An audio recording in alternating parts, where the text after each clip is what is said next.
Hello, and welcome to the third edition of Jersey Pawn Podcast. Hey, how you doing? I'm Bernie Cooler around here. I'm here with my two guys, Adrian Fantone and Keith.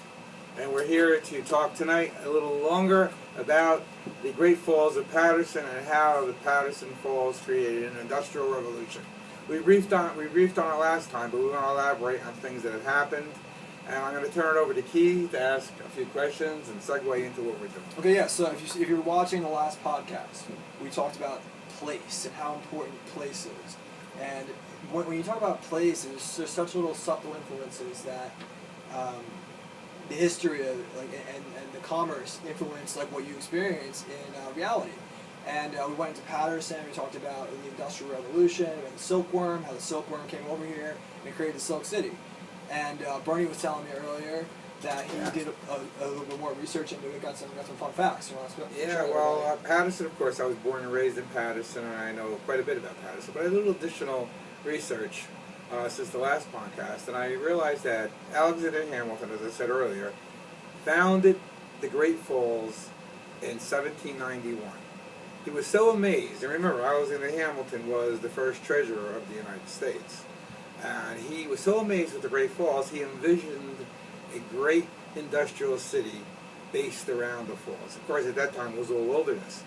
And he believed that since Paterson was so dynamically situated between Philadelphia and New York, that it could make a great commerce center and to begin the Industrial Revolution, which means allowing the United States to be independent from foreign lands, such as England, France, and so on in Europe, and be able to manufacture their own products to actually fulfill the dream that he had and other founders of the Constitution felt that was needed for the United States in order to prosper in the future.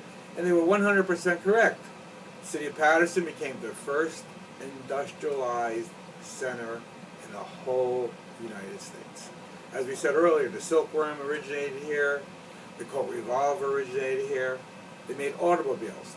They also made textiles. The textile business and the dye business became a very, very, very vibrant part of Paterson.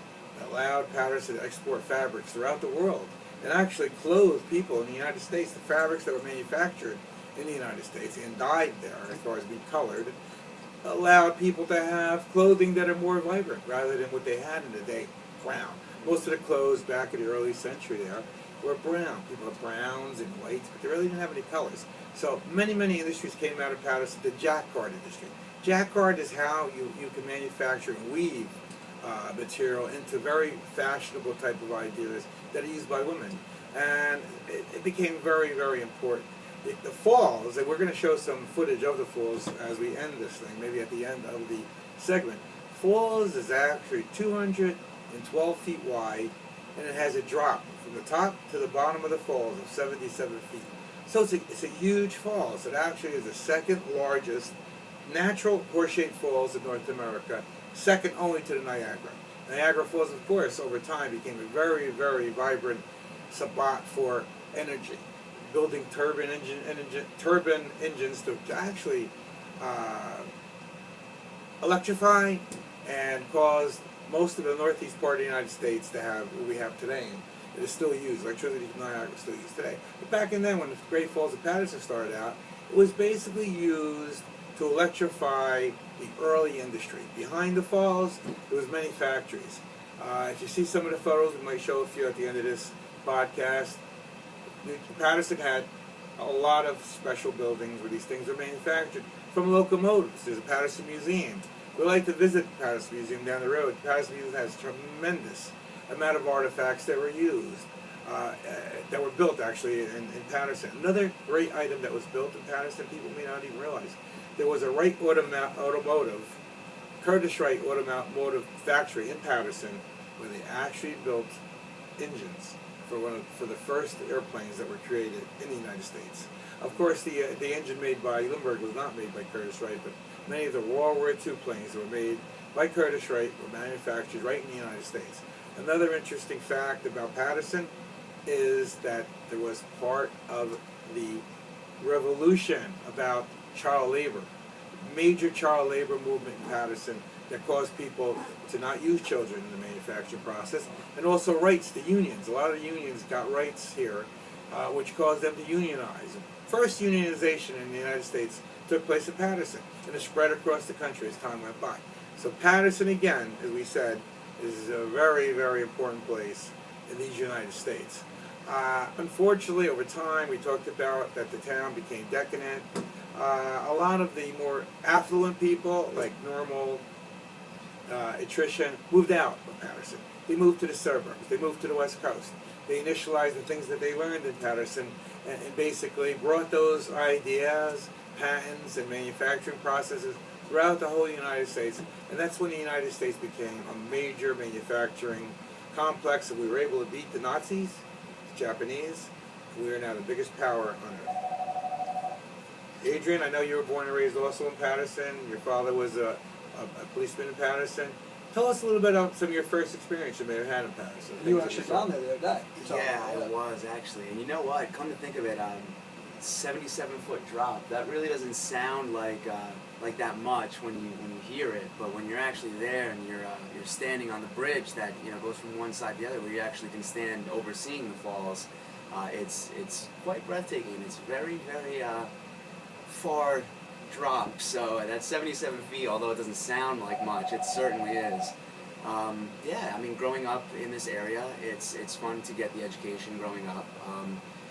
Having wisdom transcended to people like Bernie with all the knowledge that he does have.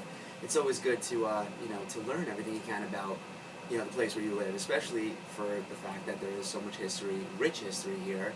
Again, I may have mentioned this before, but we were one of the original 13 colonies, and a lot of people tend to forget those things.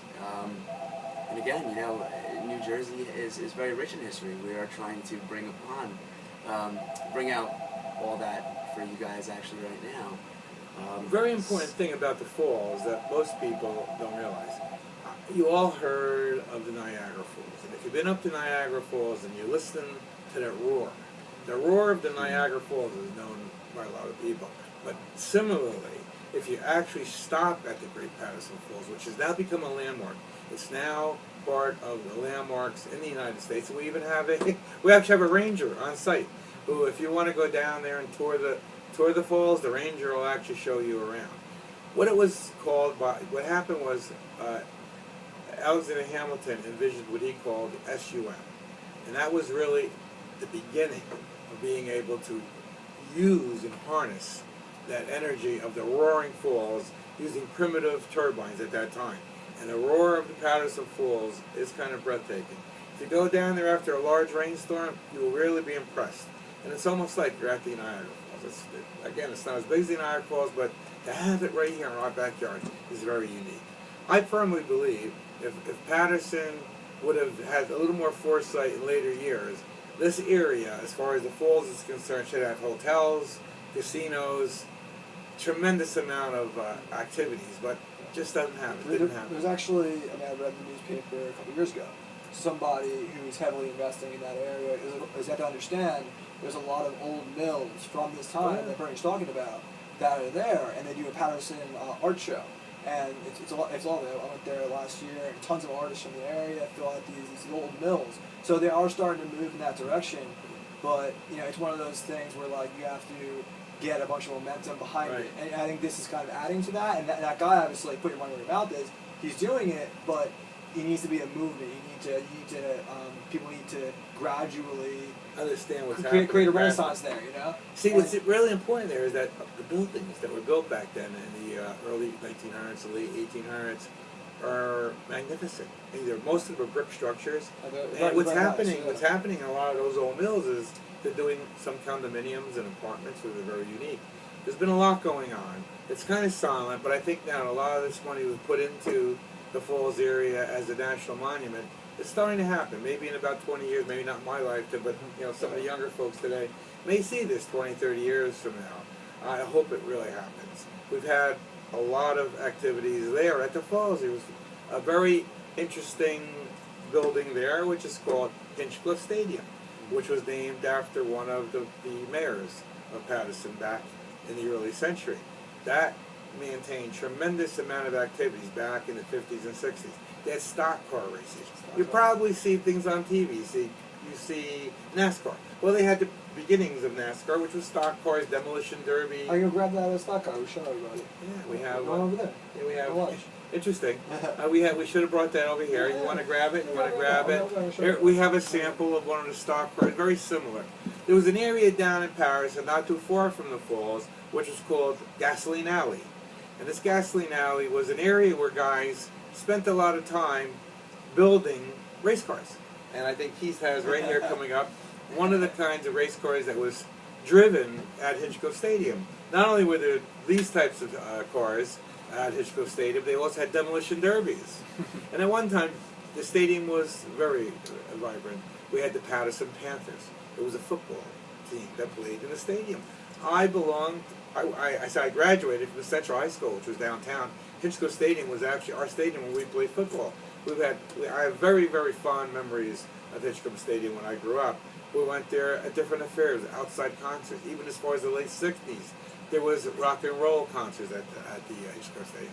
Today, unfortunately, it's fallen to ill repair.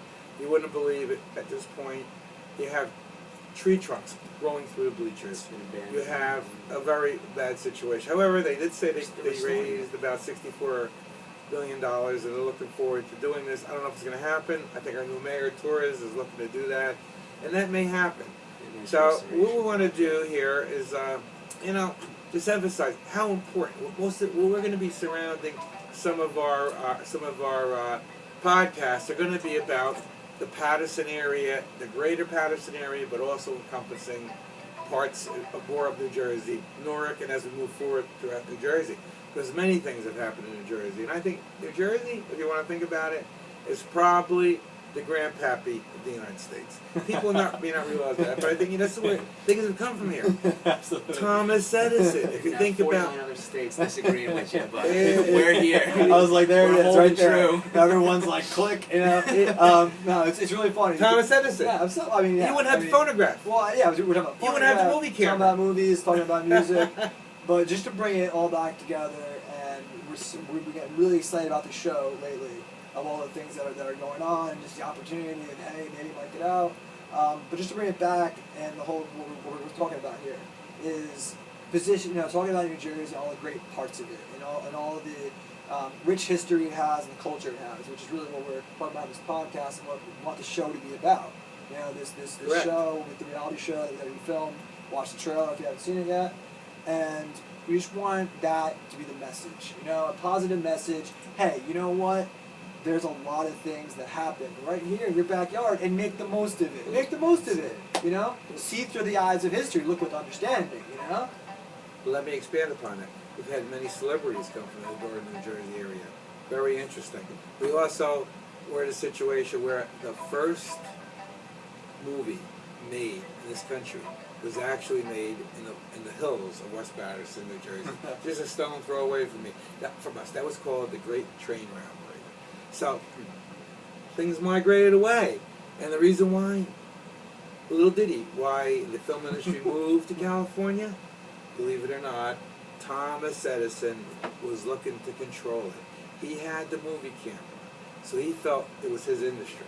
Well, some of the guys felt, well, if we moved to California, Mr. Edison wouldn't even know what we're doing for a while, and that would cause him not to even get involved.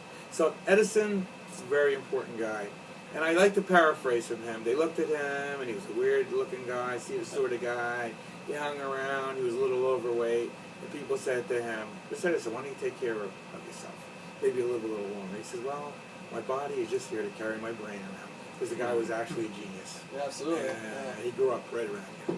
At Menlo Park. Menlo Park. Actually, not Paterson, but Menlo Park. And that's another great trip. It's another great trip. West Orange. And we, Menlo, Wizard Menlo Park, they call it. Right. And it's actually another phenomenal trip. If anyone's listening to this and they're looking for ideas of just things to do around the area, or if you're listening to this from somewhere else and you're, I want to drive to New Jersey, check this out. Check out the Paterson Falls. Check out Menlo Park. Go into his room and see where literally the industry has kind of developed from his mind, and it's such a crazy experience to be there, because wow, it's like just from some thoughts come the entire, Phenomenon. like, The real Yeah. experience, if you go to Menlo Park, is they have a huge roll top desk. This roll top desk is set up exactly the way he left it the day that he died. His glasses are lying where they are. His extra pure glasses are in a drawer. His notebook and his microscope are on the desk. Exactly. He preserved it exactly how it was to the day he died. So, in Edison, he cohorted with a lot of people from Goodyear, as far as Goodyear tires. I should say Firestone, I'm sorry. Firestone tires. And Eastman Kodak. Eastman Kodak, who developed the still camera that we use today. However, we've gone to digital. And I could tell you a lot of stories about Eastman Kodak and what happened with the digital camera. Maybe we'll talk about it later when we talk about cameras. I don't know if you guys have anything else to say as far as segueing in. What I want to do is recap, because it's funny, every time I talk to Bernie, there's certain things just pop out, and he says, it's like, I just gotta keep talking, and it comes out. And it's great. I love the conversations. So I would like to recap of what was kind of said today in terms of the ramifications of history. So what you said before was that colored clothing came out of the capabilities of Paterson. Right. Like, it's a huge thing to say. is It's a huge thing to say. I'm sitting here, I'm like, he just said that. He just said that colored clothing came out of the capabilities. It was, like I said, it was a silk city. It was known as a silk city because of the silkworm and the manufacturing of silk. But as more goods and materials were manufactured and weaved, in order to get these things more vibrant, a whole new industry evolved, which was the dye stuff industry. It was chemicals to actually color, as you can see, blues, blacks, and other colors. And that's really what happened. Because we'd be still sitting here like the Old West. Those guys were brown. Anyway, and that's about it. Wow. Give a lot of individualism to people too. I mean, Absolutely. that's To a be able to huge express deal. Or yourself. fashion. Yeah, express yourself. Yeah. And that's So then you also mentioned that the first unions were formed. Yeah, it Another huge started, what happened was, of course, as the industrialists became more in power, they exploited children and they exploited workers because they wanted to suck as much out of them as they could. So unions started to arise, and there was a couple of union riots here. You may not hear of the major ones. You hear of them like the Ford Motor Company and other places. But in Paterson, there was uprisings that caused the industrialists to realize that they had to pay these people a little more money if they wanted to get work done from them. You just couldn't suck the people dry. Absolutely. And that's one of the dark sides of the Yeah, industrial there's age. a lot. I mean, it's still going on today. It's very, very dark. That Yeah, whole they had situation. children. You had kids as young as 8 and 9 years old. It's still going on. It's terrible. Yeah, children. But hopefully that gets brought to the light and that gets remedied, into a healthy lifestyle for everybody. And then also, so what else we talked about? We talked about the falls. What was the actual figure you said? How It was 212 feet. It's actually, well, it wasn't. It is. It's 212 feet wide at its rim, as far as the half circle rim, and it's 77 feet from the top to the parapet. So it's a very interesting. Like I said, just to recap, it's the second largest natural horse-shaped falls in North America, only second to the Niagara. Wow. It's a big deal too. Absolutely. It's huge. And all right, so then after that, we kind of segued into Thomas Edison, and you had some fun facts about that. Yeah. Well, Thomas Edison again. I mean, he was a phenomenon. He wasn't Thomas Edison. We wouldn't have had the light bulb. So Thomas Edison. We wouldn't have been able to do this. Film, music, right what we're now. doing right now. Right. You're sitting here hearing this, watching this. Thomas Edison's thoughts. Yeah, and it's one of those things, and I have to say this, is that like someone may have come into it, like later on, but that's not the way it happened. Right. That's history. That's a story. Jersey on the map. Just to look at Thomas Edison and say how he persevered to make the light bulb. Which, All right. without the light And bulb, I'm gonna call you out here. So Bernie said persevered, and Bernie was telling me earlier this week about his PRP principle. And he's gonna talk about it right now. But so tell everybody what your principle. Bernie, very successful entrepreneur. He's known as the inventor and the entrepreneur in the area. And he has a mantra that he told me earlier this week, and I think it's major it's mantra amazing. that I mentioned to Keith, which is important. A lot of times you try to do something and you fall down. You've heard the things. At first you fail. You must continue to succeed and continue to go. I came up with my own mantra, which was PRP, which I call the principle of relentless pressure. Adrian is probably firsthand familiar with it because when I want something to happen, I just push. I push and I push. Sometimes it becomes annoying, but it's very important. A lot of times, if you're out there as an entrepreneur and you're trying to get your idea across, people aren't on the same wavelength as you are, and they may not think what you're trying to do is not what's in their agenda. But if you continue to try to go ahead and bring it up, and again, pressure very lightly, very strongly, until, as long as the individual doesn't tell you to get out of here, you keep trying.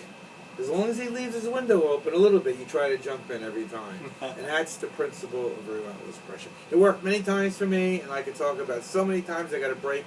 And a lot of these breaks came from me just pushing and pushing. In a nice way. Persevere and nudging people to think your way. And hopefully these two gentlemen, as they get older, they're young, they're just 30 or so each, respectively. 27. And I'm an old man, I'm 67, and I hope that I live 20 more years to see these guys persevere their way to becoming on top of the pile. And one of the things they're going to use, lesson number 2, I have another lesson I gave you. Lesson number 2 was PRP. So we'll talk more about PRP, and I'll tell you some of the experiences that we've had in the past. So listen, I think we've had a great time here tonight. I just want to say, got Keith and Adrian, and I'm Bernie Cool, sending you rock and roll wishes at Hot Rod Jeans. See you next time at the Pawndingo Pawn Shop. Punch out. And our podcast. Take care.